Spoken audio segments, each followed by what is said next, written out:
For those who are new to walking or slow jogging or running ultra distance, ultra marathon, few things you have to know about injury, physical injury.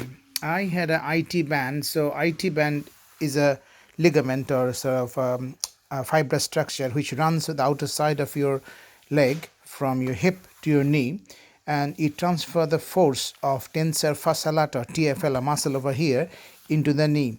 And if you haven't warmed up and stretched it well, it will continuously rub against your knee and make it very painful. So I had this during my double marathon attempt, and I couldn't finish because of that. So I managed to only limp up to 40 miles. So that's IT band injury. The other thing is shin splint, in which you will get a pain along the shin bone, and that's because of repeated thumping on the ground, particularly if you do a lot of vigorous thumping, because it should be very gentle roll, like your outer heel will touch and then you roll and then you lift it with the front of your toe like that. So there are a lot of things you need to know about walking or running. And the third is the shoe, the trainer or sneaker, whatever we call. If it is too tight, it will hit the great toenail repeatedly. And a lot of my colleague who was with me in London to Brighton lost their toenail. So because repeatedly hammering it, finally the nail will come loose. It's very common.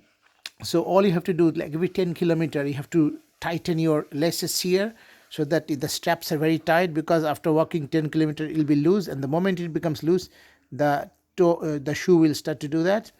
So these are the three things I just told, but there are many other things. I had an injury on my right metatarsal. I had a microfracture on London to Brighton, and I had to stop at 70 kilometer. I couldn't complete my 100 kilometer, and that's because some legs, some feet are kind of supinated like this, and some are inwardly turned like this. Mine is the outwardly turned. So every time I'm walking, it's continuously hitting, and if you are overzealous and putting a lot of pressure, like a power walking, it will repeatedly hammer. Now your question might be, why this bone got injured, not that bone?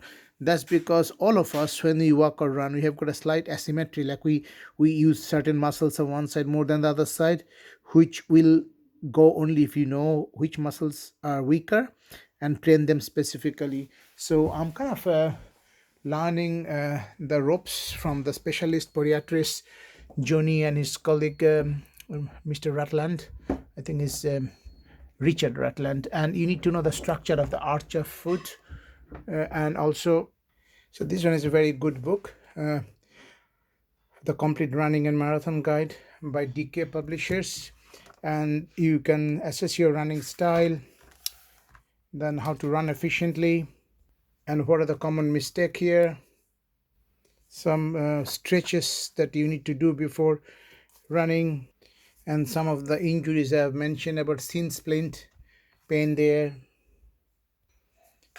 iliotibial band syndrome, which I've mentioned, pain on the outer side of the knee, stress fracture, which I had on my fifth metatarsal. This is fourth, this is fifth. So be aware of this runner's injury. But at the end of the day, happy running.